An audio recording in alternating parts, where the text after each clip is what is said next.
এই যে 2024 সাল গেল এবং 2025 সালে শুরু, বিপিএল হচ্ছে এখন এখন পর্যন্ত বাংলাদেশের সকল ক্রিকেটারদের মধ্যে একজন ক্রিকেটার এমন আছে যাকে আমার মনে হয়েছে যে জাতীয় দলে আবার ঢোকার জন্য প্রস্তুত, বিশেষ করে একটা ফরম্যাটে, সেটা হচ্ছে টি-20-তে। সেই ক্রিকেটার হচ্ছে সাইফ হাসান। ভাই দুর্দান্ত ব্যাটিং করতেছে, তার লাস্ট যেই গ্লোবাল টি-20 খেলে আসছে সেখানে সে খুব ভালো ব্যাটিং করছে এবং চ্যাম্পিয়ন হয়ে আসছে। নাম্বার 2-এ সে খেলছিল। তারপর ধরেন বিপিএল এর শুরুতে অলমোস্ট 3-4টা ম্যাচ মনে হয় খেলছে, 2টা 50 মারছে। আর একটা ইনিংস ছিল 21 বলে 31 নাকি 32 রানের একটা ইনিংস খেলছে। লাস্ট ম্যাচে হচ্ছে ধরেন সে 49 বলে 80 রানের মনে হয় একটা ইনিংস খেলছে, যেখানে 7টা ছক্কা মারছে, 3টা চার মারছে। আর এই ইনিংস গুলার মধ্যে সবচেয়ে ভালো লাগার বিষয় হচ্ছে খুবই সেন্সিবল ব্যাটিং, যেটা বাংলাদেশি ক্রিকেটারদের মধ্যে খুঁজেই পাওয়া যায় না। এখনকার জুনিয়র ক্রিকেটার বলেন, আবার যত সিনিয়র ক্রিকেটার আছে, যে যার সাথে তুলনা করি না কেন, এরকম সেন্সিবল ব্যাটিং আমি কারো দেখিনি।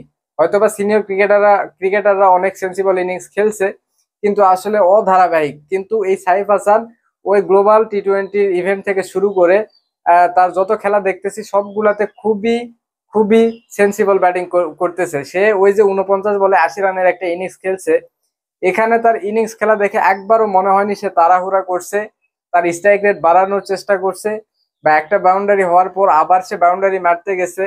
মানে একটা বাউন্ডারি যদি সে মারতেছে, পরের বল খুব সেন্সিবলি খেলতেছে এবং একটা সিঙ্গেল নিয়ে তার পার্টনারকে দিচ্ছে। মানে অ্যালেক্স হেলসের সাথে দুইটা মনে হয় 100+ পার্টনারশিপ তার হয়ে গেল।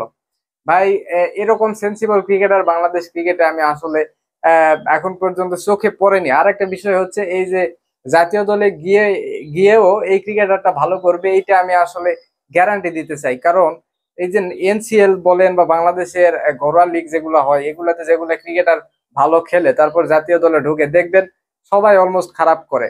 সবাই ওই আসলে জাতীয় দলে ঢোকার পর রান করতে পারে না। কারণ ভাই ওই একটাই, যেটা আমি সব সময় বলি, ঘরোয়া ক্রিকেটে যেই লেভেলের বোলার গুলা আসলে বোলিং করে এবং যাদেরকে এই ব্যাটসম্যান গুলা ফেস করে, ইন্টারন্যাশনাল মানের আসলে এগুলো না, যার জন্য ওই ইন্টারন্যাশনাল ক্রিকেটে গিয়ে এরা আসলে বারবার ব্যর্থ হয়। তবে এই যে সাইফ হাসান যে ইন্টারন্যাশনাল ক্রিকেটে ভালো করবে, সেটা আমি এই জন্য বলতেছি, সে এমনিতে ইন্টারন্যাশনাল ক্রিকেট খেলছে, 6টা টেস্ট ম্যাচ সে খেলছে। প্লাস সে হচ্ছে ধরেন এই গ্লোবাল টি-20-তে কিন্তু সবগুলা বিদেশি দল আছিল এবং সেগুলা কোয়ালিটি বোলার আছিল, ইংল্যান্ড অস্ট্রেলিয়ার কোয়ালিটি বোলার আছিল। তারপরে ধরেন এই যে ডাইরেক্ট বিপিএল খেলতেছে, বিপিএল এ দেখেন খুব বেশি বিদেশি ভালো বলার নাই, কিন্তু দেশিদের মধ্যে যারা জাতীয় দলে খেলে, যারা জাতীয় দলে খেলে তাদের মধ্যে তো অবশ্যই কোয়ালিটি আছে ইন্টারন্যাশনাল মানের তারা।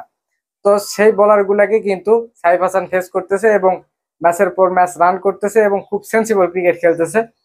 সেই জন্য মনে হয় এই 2024-25-এর এই সময়টাতে বাংলাদেশি ক্রিকেটারদের মধ্যে সাইফ হাসান একমাত্র প্লেয়ার যে জাতীয় দলের জন্য প্রস্তুত এবং জাতীয় দলে ঢোকার তার আসলে রাস্তা অনেক সহজ হয়ে গেছে এবং জাতীয় দলে সে ঢুকলে ভালো করবে, এটা আমার বিশ্বাস।